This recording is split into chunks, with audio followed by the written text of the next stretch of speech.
నమస్కారం city news తెలుగుకు స్వాగతం. ఈనాటి వార్తా విశేషాలు. వైఎస్ఆర్సీపీ అధినేత మాజీ ముఖ్యమంత్రి వైఎస్ జగన్మోహన్ రెడ్డి కీలక నిర్ణయం ప్రకటించారు. క్షేత్రస్థాయిలోకి వెళ్లే కార్యక్రమంలో జిల్లాలో పర్యటించాలని నిర్ణయించుకున్నారు ఆయన. సంక్రాంతి తర్వాత ఈ పర్యటన ప్రారంభం కానున్నట్లు తెలిపారు ఆయన. తాడేపల్లిలో ఉమ్మడి కృష్ణా నేతలతో వైఎస్ జగన్ సమావేశం అయ్యారు. ఈ భేటీలలో ఆయన జిల్లాలో పర్యటనపై ఒక స్పష్టమైన ప్రకటన చేశారు. కార్యకర్తలతో జగనన్న పార్టీ బలోపేతానికి దిశానిర్దేశం కార్యక్రమం పేరిట జిల్లాలకు జగన్ వెళ్తున్నారు. ఈ పర్యటనలో నేరుగా పార్టీ కార్యకర్తలతో వైఎస్ జగన్ భేటీ కానున్నారు. ప్రతి బుధవారం గురువారాలలో పూర్తిగా వాళ్ళతోనే ఉండనున్నారు. వాళ్ళ నుంచి పార్టీ బలోపేతానికి సలహాలు తీసుకున్నారు. ఈ వివరాలు వైఎస్ జగన్మోహన్ రెడ్డి సమావేశంలో వెల్లడించారు. కృష్ణా ఉమ్మడి జిల్లాకు సంబంధించి ఎంపీపీలు, జెడ్పీటీసీలు, మున్సిపల్ చైర్పర్సన్లు, మేయర్లు ఈరోజు మీ అందరితో ఈ సమావేశం జరుపుకోవడం నిజంగా చాలా సంతోషంగా. దేవుడి దయతో గొప్ప విజయాన్ని కూడా మనం చెవి చూసాం. ఈరోజు ఎక్కడ చూసినా కూడా ఈరోజు రెడ్ బుక్ రాజ్యాంగం జరుగుతూ ఉంది. ఎక్కడ చూసినా కూడా ప్రజలకు మంచి చేశాం కాబట్టి ప్రజల దగ్గరికి వెళ్ళి మాకు ఓటు వేయండి అని అడిగే పరిస్థితి ఎక్కడా కూడా తెలుగుదేశం పార్టీకి లేదు. ఇనిషియలీ ప్రతి బుధవారము గురువారము బహుశా జనవరి నెలాఖరు నుంచి మొదలు పెడతాను అనుకుంటున్నా. ప్రతి వారం బుధవారం గురువారం నేను కూడా జిల్లాల్లోనే పడుకుంటా. ప్రతి పార్లమెంటు ఒక యూనిట్ కింద తీసుకొని నేనే అక్కడికి వచ్చి నేనే బస చేస్తా. బుధవారం అంతా కార్యకర్తలతో 3 కాన్స్టిట్యున్సీసు, గురువారం అంతా మరో 4 కాన్స్టిట్యున్సీసు కార్యకర్తలతోనే మమేకమయ్యే కార్యక్రమాలు, పూర్తిగా కార్యకర్తలకి కేటాయింపు చేసే కార్యక్రమాలు చేస్తాం. సో అక్కడే ఉంటూ కార్యకర్తలతో మమేకమవుతూ కార్యకర్తలతో తోడుగా ఉండే కార్యక్రమం, కార్యకర్తలకు దగ్గరయ్యే కార్యక్రమం కూడా చేస్తాం. దాంట్లో భాగం కూడా ప్రోగ్రాంలో పేరు కూడా కార్యకర్తలతో జగనన్న పార్టీ బలోపేతానికి దిశానిర్దేశం అనే కార్యక్రమం పేరు కూడా పెట్టి ముందుకు తీసుకొని పోతాం. ఆ ప్రోగ్రాం ఎజెండా, ముఖ్య ఎజెండా ఏమవుతుందనంటే మండలి స్థాయి కల్లా కమిటీలు ఆ లోపలనే ఫామ్ చేయమని చెప్పి మా వాళ్ళందరికీ చెప్పా. జిల్లా అధ్యక్షులకి, సెల్స్కి సంబంధించిన అధ్యక్షులను, పార్టీ పటిష్టత కోసం వీళ్ళన్నీ కూడా ఇప్పుడే కమిటీస్ అన్నీ కూడా ఫామ్ అవుతూ ఉన్నాయి. వీళ్ళందరికీ ఇచ్చిన ఆదేశాలు ఏమిటంటే మండలి స్థాయి కల్లా నా ప్రోగ్రాం స్టార్ట్ అయ్యే టయానికల్లా మండలి స్థాయి కల్లా పూర్తిగా అన్ని కమిటీస్ ఫామ్ చేసేయండి అని చెప్పిన. అంటే జిల్లా స్థాయి, నియోజకవర్గం స్థాయి, మండలి స్థాయి. ఆ తర్వాత నా ప్రోగ్రాం స్టార్ట్ అయ్యేసరికి మండల స్థాయి నుంచి గ్రామ స్థాయికి పార్టీ వ్యవస్థను బలోపేతం చేసే దిశగా పుష్ చేద్దాము అని చెప్పి నా ప్రోగ్రాంలో పెట్టే కార్యక్రమం చేస్తూ ఉన్నాం. నెక్స్ట్ కార్యక్రమం ఎలా ఉండాలి అని అంటే బూత్ కమిటీస్ దగ్గర నుంచి గ్రామ కమిటీస్ దాకా నేను నా ప్రోగ్రాంలు స్టార్ట్ అవుతే పుష్ చేస్తాం. చివరికి ఏ స్థాయికి మన ప్రోగ్రాములన్నీ కూడా వెళ్ళిపోవాలని అంటే, మన పార్టీ ఏ స్థాయిలోకి ఆర్గనైజ్ స్ట్రక్చర్లోకి వెళ్ళిపోవాలి అని అంటే, రేపొద్దున ప్రతి కార్యకర్త గ్రామ స్థాయి నుంచి ఎమ్మెల్యే, ఎంపీ స్థాయి దాకా కూడా ప్రతి ఒక్కరికి ఒక ఫేస్బుక్ పేజ్ ఉండాలా, ఒక ఇన్స్టాగ్రామ్ పేజ్ ఉండాలా, ఒక వాట్సాప్ ఉండాలా. ఆంధ్రప్రదేశ్ రాష్ట్ర టెక్నాలజీ సర్వీసెస్ చైర్మన్ గా మన్నవ మోహన్ కృష్ణ ప్రమాణ స్వీకారం చేశారు. గుంటూరు రింగ్ రోడ్ లోని సిద్ధార్థ గార్డెన్స్ లో అట్టహాసంగా ప్రమాణ స్వీకార కార్యక్రమం నిర్వహించారు. ఈ కార్యక్రమంలో కేంద్ర మంత్రి పెమ్మసాని చంద్రశేఖర్, ఎమ్మెల్యేలు, టీడీపీ నేతలు పాల్గొని మన్నవ మోహన్ కృష్ణను ఘనంగా సత్కరించి శుభాకాంక్షలు తెలియజేశారు. ఈ సందర్భంగా పెమ్మసాని చంద్రశేఖర్ మాట్లాడుతూ టెక్నాలజీ సర్వీసెస్ చైర్మన్ పదవికి మన్నవ మోహన్ కృష్ణ సరైన వ్యక్తి అని చెప్పారు. రాష్ట్రంలో టెక్నాలజీని మరింత విస్తృతం చేసే విధంగా కృషి చేయాలని సూచించారు. అదే విధంగా మన్నవ మోహన్ కృష్ణ మాట్లాడుతూ సీఎం చంద్రబాబు నాయుడు, మంత్రి నారా లోకేష్ అప్పగించిన బాధ్యతలను సమర్థవంతంగా నిర్వహిస్తానని చెప్పారు. కేవలం పదవిగానే కాకుండా బాధ్యతగా నిర్వహిస్తానని చెప్పారు. రాష్ట్రాన్ని టెక్నాలజీ హబ్ గా మార్చేందుకు తన వంతు కృషి చేస్తానని ఆయన స్పష్టం చేశారు.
సన్మానం కావచ్చు సార్ ఒకసారి చూడు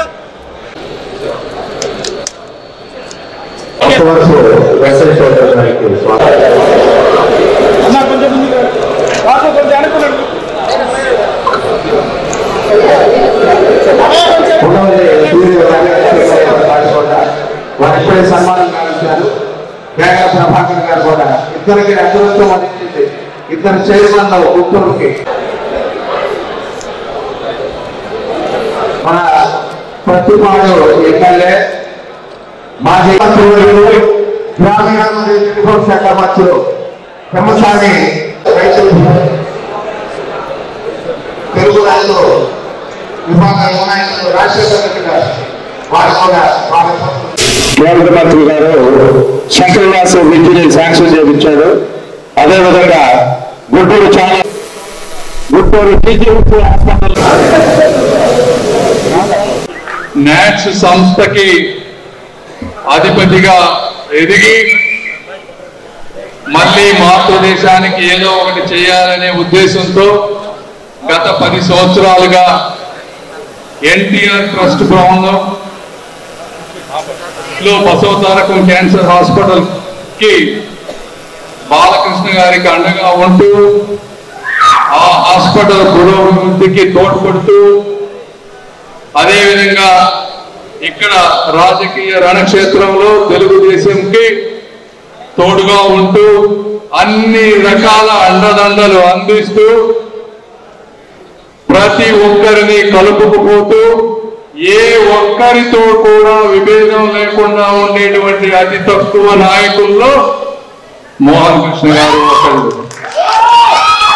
కాబట్టి పొద్దున్న నుంచి సాయంత్రం వరకు పార్లమెంట్ లో వీటిలో బిజీగా ఉన్నా కూడా ఎయిర్పోర్ట్ నుంచి ఎట్టి పరిస్థితుల్లో వెళ్ళాలి. ఈరోజు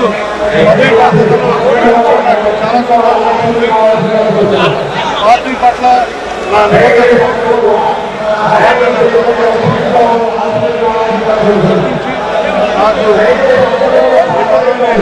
నియమించిన తెలుగుదేశం పార్టీ అధినేత చంద్రబాబు నాయుడు అలానే అలాగే తెలుగుదేశం పార్టీ జాతీయ ప్రధాన కార్యదర్శి ఇన్ఫర్మేషన్ టెక్నాలజీ మంత్రి శ్రీ నారా లోకేష్ గారికి హృదయపూర్వక కృతజ్ఞతలు. ఐటీ అంటేనే భారతదేశంలో గుర్తొచ్చే ముఖ్యమైన పేరు నారా చంద్రబాబు నాయుడు గారు. ఆయన సృష్టించిన సైబరాబాద్ ఎన్నో జీవితాలని మార్చి ఎంతో మందికి ఉపాధి కల్పించింది. ఆనాడు ఐటీ రంగంలో నారా చంద్రబాబు నాయుడు గారు తీసుకొచ్చిన సంస్కరణలు మార్పుల వల్లే మాలాంటి అనేక మంది విదేశాలకు వెళ్ళి అక్కడ రాణించి మాలాంటి వాళ్ళు అనేక మంది ఎంతో మందికి మళ్ళీ ఉపాధి కల్పించే స్థాయికి వచ్చినదంతా కూడా నారా చంద్రబాబు నాయుడు గారు వేసిన పునాదే. ఆ దుగ్గిరాల మండలంలోని రైతులు దళారులను నమ్మి ఎవరు కూడా తక్కువ ధరకు వరి ధాన్యాన్ని విక్రయించవద్దని మండలం వ్యవసాయ అధికారిని పి శిరీష తెలిపారు. శుక్రవారం ఈమని గ్రామంలో రైతులతో కలిసి మాట్లాడారు. ఈ సందర్భంగా శిరీష రైతులు మాట్లాడారు. దుగ్గిరాల మండలంలోని రైతు సోదరులందరికీ విజ్ఞప్తి. రైతు సోదరులందరూ కూడా ఇప్పుడు వరి హార్వెస్టింగ్ చేస్తున్నారు. కానీ చాలా మంది రైతులు ఎంఎస్పీకి అమ్ముకోకుండా దళారుల ద్వారా అమ్ముకోవడం అనేది అబ్జర్వ్ చేస్తున్నాము. గవర్నమెంట్ మనకి క్వింటాకి 2300 రూపాయలు, 75 కేజీల బస్తాలకి 1725 రూపాయలు మద్దతు ధర కనిపించింది. ఎవరు కూడా దళారుల మాటలు నమ్మి మోసపోకుండా అందరూ కూడా ప్రభుత్వానికి అమ్ముకొని మద్దతు ధరను పొందవలసిందిగా విజ్ఞప్తి చేస్తున్నాము. మనకి 17 నుంచి 22% మాయిశ్చర్ వరకు కూడా మనం ధాన్యాన్ని కొనుగోలు చేయడానికి అవకాశం ఉంది. 17 నుంచి అంటే ఒక్కొక్క శాతం పెరిగే కొద్దీ 18% ఉంటే 1 కేజీ తరుగు, 19% ఉంటే 2 కేజీల తరుగు, 20% ఉంటే 3 కేజీల తరుగు, అలా 22 వరకు కూడా మనం 5 కేజీల తరుగుతోటి ధాన్యాన్ని కొనుగోలు చేయడం జరుగుతుంది. మనకి ధాన్యం కొనుగోలు చేసిన వెంటనే వారం రోజుల్లోపు రైతులకి డబ్బులు కూడా జమ అవుతున్నాయి. రైతులు ఎటువంటి అపోహలకి పోకుండా ధాన్యాన్ని ఒక 2-3 రోజులు ఆరబెట్టుకొని ప్రభుత్వానికి అమ్మవలసిందిగా విజ్ఞప్తి చేస్తున్నాము. కావలసిన గన్నీ బ్యాగ్స్ కూడా DCMS వాళ్ళ దగ్గర ఉన్నాయి. మనం రైతులకి మీకు గన్నీ గోతాలు కూడా మేము రైతు సేవా కేంద్రం నుంచే సప్లై చేయడం జరుగుతుంది. అలాగే లేబర్ ఖర్చులకి క్వింటాకి 17 రూపాయల 17 పైసల వరకు మీకు ప్రభుత్వం చెల్లిస్తుంది. అలాగే ట్రాన్స్పోర్ట్ మీరు ఓన్ వెహికల్ పెట్టుకొని వెళ్తే ప్రభుత్వ లెక్కల ప్రకారం మీకు అవన్నీ కూడా నగదు జమ చేయడం జరుగుతుంది. మీరు చేయాల్సింది ఏంటంటే కేవలం రైతు సేవా కేంద్రంకి వచ్చి వ్యవసాయ సంచాలకుల్ని కలిసి మీ పేరు నమోదు చేయించుకోవడం.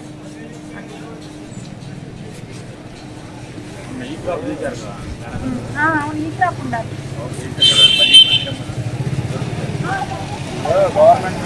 గవర్నమెంట్ వారు ఈ పద్ధతి పెడతాం, ధాన్యం సేకరించడం చాలా మంచి పద్ధతి. ఎందుకంటే వీళ్ళు దళారులు నమ్మి మోసపోతున్నాం మేము. అట్లా మోసపోకుండా గవర్నమెంట్ వారు మంత్రి వారు ఈ యొక్క పద్ధతి పెడతాం నేరుగా రైతు దగ్గరే ఇల్లు దగ్గరికి వెళ్లకుండా రైతు దగ్గర ధాన్యం సేకరించడం అనేది చాలా మంచి పద్ధతి. దీన్ని మేమందరం లాభం పొందుతామని ఆశిస్తున్నాము. మాకేమీ నష్టం లేదు. దీని వలన కనీసం బస్తాకి 300 మినిమం వచ్చినా కూడా చాలా 3000 నుంచి 4000 వరకు లాభం వచ్చిందని అనుకుంటున్నాము. దీనికి ప్లస్ ట్రాన్స్పోర్టేషన్ ప్లస్ గోతాలు. దుగ్గిరాల మూర్తి జగర్ జెండా చెట్టు సెంటర్ వద్ద మహాత్మా జ్యోతిరావు పూలే వర్ధంతి కార్యక్రమం వైఎస్ఆర్సీపీ మైనారిటీ సెల్ జిల్లా ప్రధాన కార్యదర్శి షేక్ సుబానీ ఆధ్వర్యంలో ఘనంగా నిర్వహించారు. ముందుగా పూలే చిత్రపటానికి పలువురు పూలమాలలు వేసి ఘనంగా నివాళులు అర్పించారు. ఈ కార్యక్రమానికి షేక్ జాన్ సైదా, అబ్దుల్ సమద్, జిలానీ, కాకా వెంకటేశ్వర్లు, మున్సిపాలిటీ ఇల్లేశ్వరరావు, చందోలు సత్యనారాయణ, పితాదేవ ప్రసాద్, నారాయణరావు తదితరులు పాల్గొన్నారు.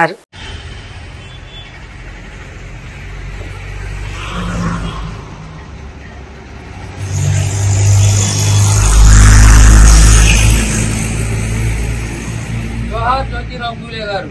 జోహార్.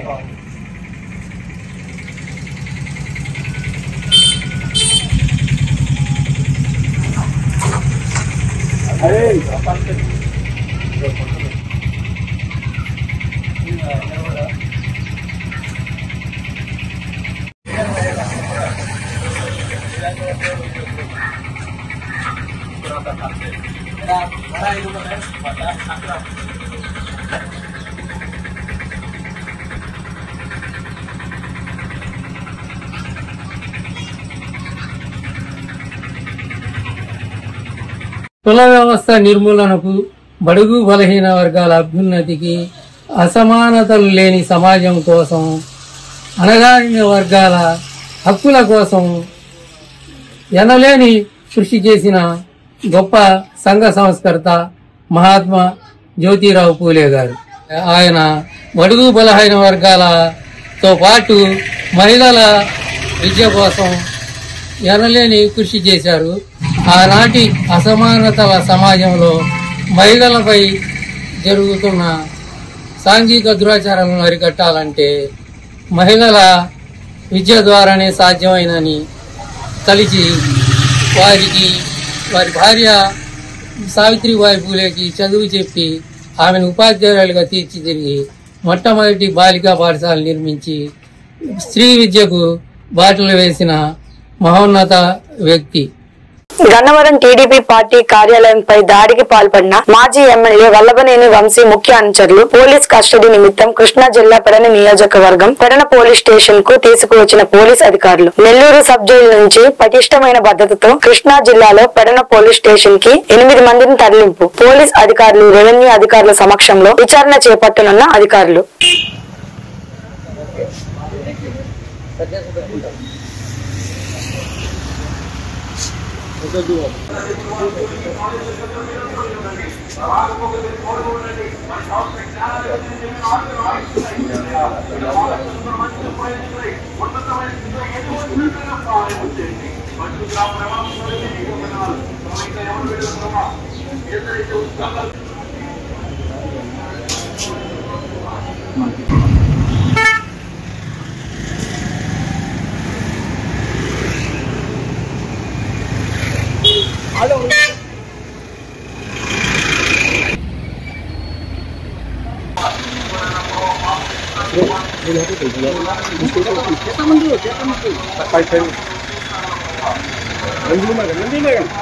పక్కరండి సార్.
బాపట్ల జిల్లా శివట్టిపురం గ్రామానికి చెందిన ఎస్టీ వర్గీయులైన గజ్జల వనజ, కర్రెద్దుల లక్ష్మి, కర్రెద్దుల భానుప్రకాష్, కర్రెద్దుల సుధాకర్, కర్రెద్దుల వంశీలపై దాడికి పాల్పడిన దేవర కృష్ణ, కర్రెద్దుల నాని, యలమంద విష్ణు, దేవర చరణ్, భోగిరి ప్రశాంత్ లను తక్షణమే అరెస్టు చేయాలని, కఠినంగా శిక్షించాలని బాధితులు కోరారు. ఈ సందర్భంగా ప్రత్యర్థుల దాడిలో గాయపడిన వారు మాట్లాడుతూ పైన పేర్కొన్న వ్యక్తులు గత రాత్రి ఈ రోజు మాపై మూకుమూడిగా దాడికి పాల్పడ్డారు. పోలీసుల సమక్షంలోనే మాపై వివక్షాపూరితంగా దాడులు చేశారు. వారు చేసే అక్రమ వ్యవహారాలను అడ్డుకుంటున్నామనే ఆక్రోశంతో మాపై దాడికి పాల్పడ్డారు. అందరం ఒకే కులానికి, మతానికి చెందిన వారు. పోలీసుల సమక్షంలో ఈ దాడికి పాల్పడడం దారుణమని బాధితులు వాపోయారు.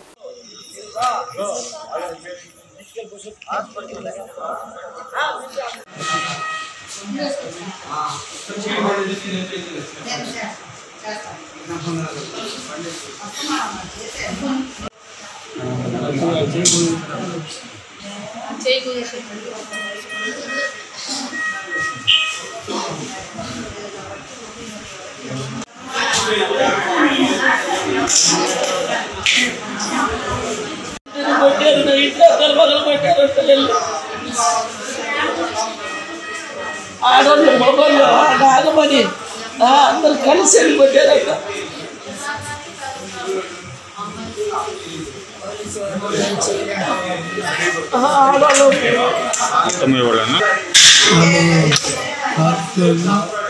అబ్బాయి విష్ణుడు ముగ్గురు కొట్టేశారు. కింద పడి సుప్రీ కొట్టి తర్వాత ఆడవాళ్ళని పేరు భార్యని విష్ణుడు కత్తి పెట్టి తరుపుతున్నాడు. బాగా దొరుకుతున్నాడు. అనుకున్న వాళ్ళ అమ్మలు పిల్లలు ఎత్తుకుని వెళ్తా ఉంటే ఆటో నుంచి కింద లాగేసి అబ్బాయి కింద లాగేసి కింద పడేసి కత్తెత్తున్నాడు. అందులో నన్ను కొట్టేసి ముగ్గురు వాళ్ళ ముగ్గురు లాగేసి జాన్ పల్గొని నేను కత్తిని తరుముకునేది మా దగ్గర. నా పేరు కవిత లక్ష్మి. ఇంటి మీదకి వచ్చి కత్తులు కటార్లు రాళ్ళు ఎత్తుకొని వచ్చి మరి మమ్మల్ని కొట్టి దేవరా అబ్బన్న వాళ్ళ పేరు కృష్ణాను అని కూడా అంటారు. నాని కరెద్దుల నాని అలా విష్ణు గారు పేరు చరణ్ గారు ప్రశాంత్ గారు శిరీష మరియమ్మ వాళ్ళ ముగ్గురు కొడుకులు మొత్తం వచ్చి మమ్మల్ని గొల్ల కొట్టేశారండి. ఎందుకు కొట్టారమ్మా? ఎందుకు కొట్టారు? వాళ్ళు ఏం పెట్టుకున్నారో మాకు తెలియదు కానీ మా మీద పగ పెట్టుకునే కొట్టారండి. పోలీసు వాళ్ళు ముందే కొట్టారు. నేను అంగన్వాడి ఆయమ్మని. నేను బడి నుంచి వస్తా ఉన్నా, మా ఇంటికాడికి వచ్చి నిలబడి గొడవ ఆడుతూ ఉన్నారు. ఎందుకు గొడవ ఆడుతున్నారు, ఎవరున్నారు మాట్లాడుతున్నారు అనేటప్పుడు కానిస్టేబుల్ వచ్చి మాట్లాడుతూ ఉన్నాడు. గొడవలు పడుతూ ఉంది. ఏదో అయిపోయింది కదా, ఎందుకు గొడవలు ఆడుతున్నారు, పోలీసులు నువ్వు కేసు పెట్టావు మేము కేసు పెట్టాము, ఏంది అబ్బాయి అని చెప్పి ఆ పనులు ఏంది పనులు కుర్రోళ్ళు తీసుకొని ఎందుకు వచ్చాము మా ఇంటి పనికి అనేటప్పటికి ఆడు బూతు మాటలు మాట్లాడాడు. బూతు మాటలు మాట్లాడేటప్పటికి అది పిల్లం వచ్చి జుట్టు పట్టుకొని కొట్టింది. అలా చెల్లెలు వచ్చేమో గొంతుగా పెట్టేసింది. ఆ అబ్బాయి కాడ ఉండే బామాది నానిగాడు ఒకడు,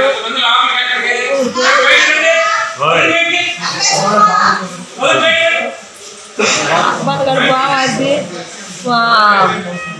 అబ్బాయి గారు పిల్లనిచ్చినోడు ఎలమంద ఇది మొత్తం కలుసుకొని ఒకడే పోయి నా కత్తులు ఎత్తుకొచ్చి 4 కత్తులు వచ్చి నా గొంతు మీద కత్తి నా పొట్టలో కత్తి నేను అబ్బన్న పుడిచేయమన్నాడు, నేను అబ్బన్న చంపేయమంటున్నాడు, నువ్వు చచ్చిపోవాలంట. విష్ణు నాని శిరీష చరణ్ నాగమణి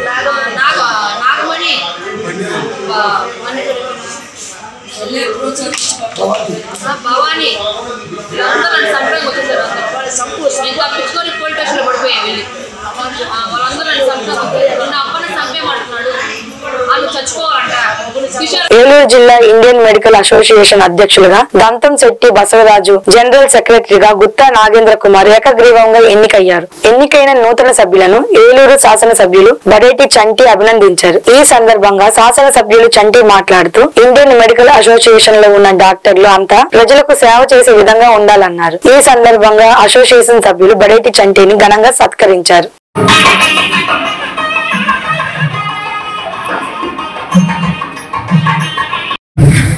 మీ ఐఎంఏ వాళ్ళకి స్థలం ఇచ్చారు అన్నారు, మరి కానీ అది ఇచ్చారు అనేది ఉంది. కామన్ సైట్ వేస్తే ఎప్పటికైనా మీకు ప్రమాదమే. డాక్టర్ గారికి కూడా తెలుసు, అప్పుడేదో ఆంధ్రా పేదలాగా ఇచ్చేసినట్టున్నారు. డెఫినెట్ గా కామన్ సైట్ కాకుండా మీకు నా పీరియడ్లో ఏదో స్థలం ఇప్పిస్తాను, మీరు కట్టుకునేది. ఎందుకంటే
ఈనాటి ఐఎంఏ కొత్త సభ్యులు మరి పరిచయ వేదిక కింద, అలాగే పాత వాళ్ళు ఏదైతే 2022-24లో చేసిన సదాశివరావు గారు, నాగేంద్రబాబు గారు, వాళ్ళ ఆధ్వర్యంలో మరి కొత్తగా ఎన్నికైన బసవరాజు గారు, అలాగే సెక్రటరీ నాగేంద్రబాబు గారు, మరి వాళ్ళందరికీ కూడా అభినందనలు తెలుపుతూ, మరి మా బసవరాజు గారు మా డివిజన్లోనే ఉంటూ మాకు 2-3 ఏళ్ళు సీనియర్. మరి వాళ్ళ నాన్నగారు విశ్వేశ్వరరావు గారు, మరి వాళ్ళిద్దరు అబ్బాయిని నేను చదివించడం, అసలు బసవరాజు గారు డాక్టర్ చదువుతున్నారని అంటే మా పవర్ పాయింట్లో ఎవరికి తెలిసేది కాదు. ఆయన డాక్టర్ అయిపోయిన తర్వాత బసవరాజు గారు డాక్టర్ అయ్యారని తెలిసేది. చాలా క్రమశిక్షణతో ఏదైతే పెంచారో, ఆయన ఒక రిక్షాలో, మేము ఒక రిక్షాలో, వీళ్ళ బ్రదర్ మా రిక్షాలో వస్తుండేవు. అందరం కూడా ఇక్కడ కలిసిమెలిసి దిగాం. మరి ఈ రోజున నేను ఈ స్థితికి వచ్చినప్పుడు మరి ఐఎంఏ ప్రెసిడెంట్గా నేను ఎన్నికైనందుకు ముందుగా ఆయన అభినందిస్తున్నాను. అలాగే ఇప్పుడు డాక్టర్ వృత్తి అనేది చాలా వ్యత్యాసంతో కూడుకున్నది అయిపోయింది. మా చిన్ననాడు అప్పుడు ఇదే వార్డులో మరి డాక్టర్ చెన్నకేశ్వర రంగారావు గారు ఉండేవారు. అప్పుడేముంది 2 రోజులు.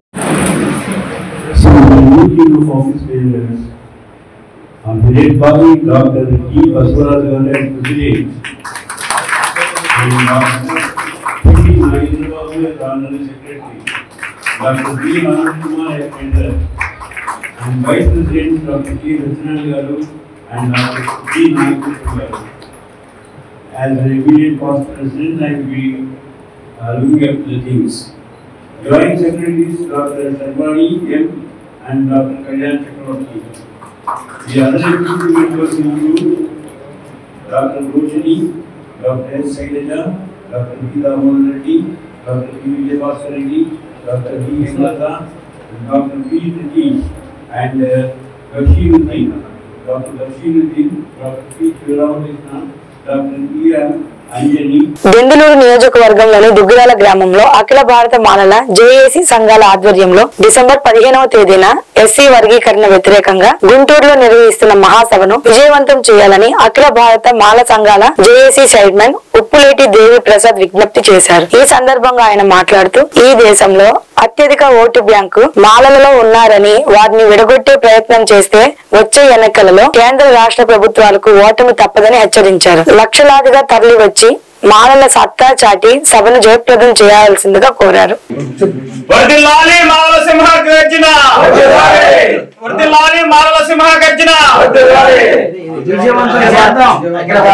వీళ్ళందరూ కూడా ఇక్కడ సమావేశమై నా ఉద్దేశం ఏంటంటే,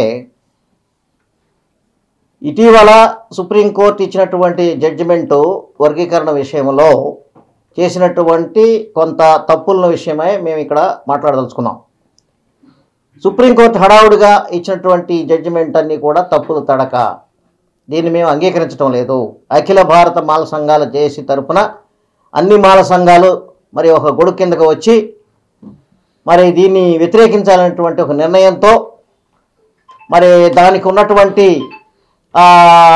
మరి లోపాలన్నింటినీ కూడా మనం సవరించాలి అనేటువంటి ఉద్దేశంతో మరి కొంత మేధావులైనటువంటి వాళ్ళు, మరి ప్రజాప్రతినిధులు, మరి సంఘ సేవకులు, మాల మహానాడు నాయకులు అందరం కలిసి చేస్తున్నటువంటి ఒక మాల మహాగర్జన అనేటువంటిది డిసెంబర్ 15వ తారీఖున గుంటూరు నల్లపాడులో సాయంత్రం 4 గంటలకి నిశ్చయించాం. కాబట్టి ఈ సమావేశానికి మరి దానికి సన్నాహకంగా మనం ప్రెస్ మీట్లని పెట్టుకుంటూ వస్తున్నాం. మరి వైశాఖలో పెట్టాం, కాకినాడలో పెట్టాం, ఏలూరులో పెట్టాం, అంతకుముందు మరి తర్వాత చింతలపూడి పెట్టాం, మరి ఇంకా అనేక ప్లేసుల్లో పెట్టుకుంటా, గుంటూరు, మరి ఒంగోలు ఇలా పెట్టుకుంటూ వెళ్తున్నాం. దానిలో భాగంగా ఇవాళ ఏలూరు, దెందులూరు నియోజకవర్గంలో ఇక్కడ పెడుతున్నాం. దీని ముఖ్య ఉద్దేశం ఏంటంటే అందరికీ తెలియచేయాలని చెప్పి, మాలా సోదరులందరికీ, అలాగే వర్గీకరణ అంశాన్ని వ్యతిరేకించేటటువంటి ఎస్సీ కులాలన్నిటికీ కూడా మేము చెప్పేది ఒకటే, మీరంతా కూడా సమావేశానికి రండి. ఈ సమావేశంలో మనం తీర్మానాలు చేద్దాం. ఈ సుప్రీంకోర్టు జడ్జిమెంట్ని వ్యతిరేకిద్దాం. ఇది రాజ్యాంగ విరుద్ధం, ఇది చట్ట విరుద్ధం, ఇది సామాజిక విరుద్ధం. ఈ రకమైనటువంటి తీర్పు ద్వారా ఏమి సాధించలేరు. మీరు దళితులను విభజించి పాలించాలనేటువంటి ఉద్దేశంతో చేసినటువంటి దుర్మార్గమైనటువంటి చర్య ఇది. కాబట్టి దీనికి చంద్రబాబు నాయుడు గారికి మేము చెప్తున్నాం, ఈ సుప్రీంకోర్టు జడ్జిమెంట్ని అడ్డం పెట్టుకుని మీరు వర్గీకరణ చేయాలని ముందుకు వెళ్ళవద్దు. మీరు ఏ రకమైనటువంటి చర్య తీసుకున్నా దానికి ప్రతి చర్య ఉంటుంది. మేము ఖచ్చితంగా ఉద్యమాన్ని ఉధృతం చేస్తున్నాం. ఆల్రెడీ మీకు గుంటూరులో సభ పెడుతున్నాం. మీరు దీనంతా గమనించండి. ఈ రాష్ట్రంలో మాలలు అత్యధికమైన ఒకే ఒక్క కులం, 70 లక్షల మాలలు ఉన్నారు. ఇక్కడ 70 లక్షల మాలలు ఎస్సీ కులాల్లో ఉంటే మరి 30 లక్షలు కూడా లేని మాదిగల మాట విని మీరు ఏ రకంగా ఏబిసిడి వర్గీకరణ చేస్తారు? మీరు అంటే అత్యధిక పెద్ద కులం యొక్క మరి వాళ్ళ యొక్క ఉద్దేశాలను. ఈ వార్తలు ఇంతటితో సమాప్తం. మరో బులెటిన్లో మళ్ళీ కలుసుకుందాం. అప్పటి వరకు నమస్కారం.